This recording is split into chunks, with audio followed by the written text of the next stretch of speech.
All of this really changed at a turning point when ChatGPT was launched in November 30th.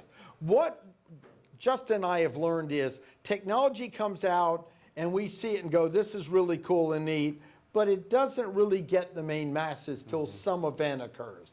And when ChatGPT came out in November, it was sort of like, do you remember when Pokemon showed up, right? That was a tipping point for something called augmented reality.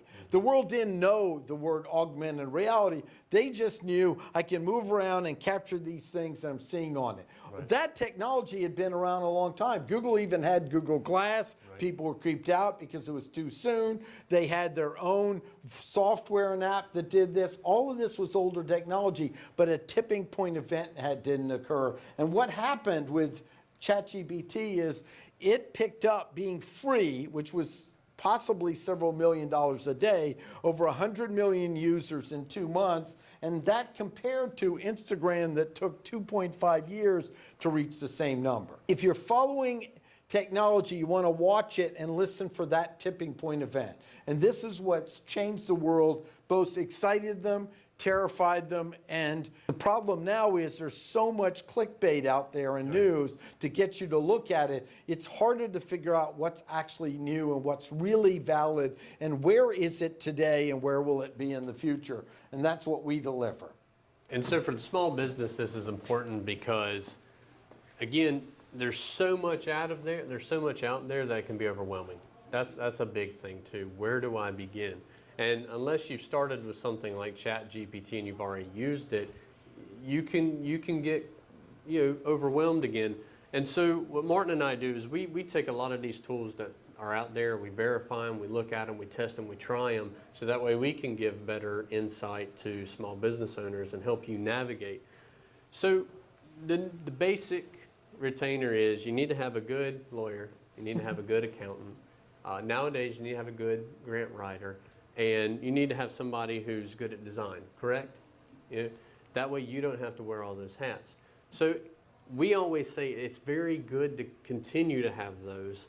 And anytime you use AI, you still want to go ahead and make sure you verify with them before making a big financial decision. AI is really good at content generation, it's good at ideas, but it still lacks that human aspect and it still lacks that subject matter expert, which is the wisdom and the experience. Now we're into prompt engineering, and prompt engineering, I'm going to read the definition I got from my stepson, who's a senior data scientist, and said prompt engineering allows people to use pre-trained general models to perform specialized tasks that would have previously required training a custom model at great expense. So it's like we have these huge systems and now we can have tools to start training them to help us do a more specific task. Justin? That's right. And so when each of you leave tonight, you'll be able to say that you are an entry-level prompt engineer. You understand prompt engineering and what it means. So prompt engineering, it's the art and science of crafting effective prompts to receive accurate information. And what is a prompt? If I prompt you to do something, I'm often giving you information for action. It's a call to action. So you're going to see tonight when we do these live practice runs that we're going to always be putting in a prompt. And a prompt can be, I want you to do this. It can be anything like that. I want you to think about it tonight as if you had a part-time assistant and you gave them context, information, you wanted them to carry something out. That's prompt engineering. Just you're talking to the AI-based tool, the AI and the computer, rather than a person. And so I want you to be comfortable with it. Talk like you're talking to somebody.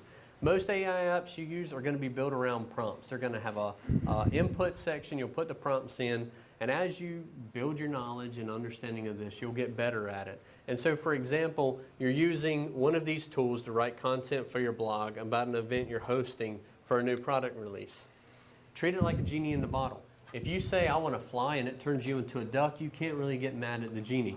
But if you say, I, as a person, want to fly, and you give it context, you're going to get a better wish. And so you have to understand the context. Context is key in this. But if you get overwhelmed, the beautiful thing about these tools, like ChatGPT, Bard, Claude, and Bing Chat, you can ask it to tell you how to talk to it. So, and you're going to see some of that. You can always ask it for advice, and it'll help you to tell it what to do. It's kind of like we've got a vending machine in the snack bar here, and the vending machine, we can give it simple prompts like when we go to Google. We go to Google and go, tell me 5 great places to get batteries in town, or what's the best boat to buy, or something like that. And it kind of spits some stuff out at us. Prompt engineering is more like we had a chef that we could say, I want an omelet made with certain types of mushrooms, certain types of spices and data, but I want it to feel like a Mexican dish with a little flavor of Italian in it. And he goes, okay. And then he makes it. And so the more you describe it, the better. So it takes an art of futzing with this to get better at. Often, people in the psychological field who are accustomed to being very intentional with language take to this very quickly. It's sort of like if you were working with a assistant that didn't have the context of your field, and you had to kind of define that more fully, but they were highly competent and would work very hard when you gave them the knowledge.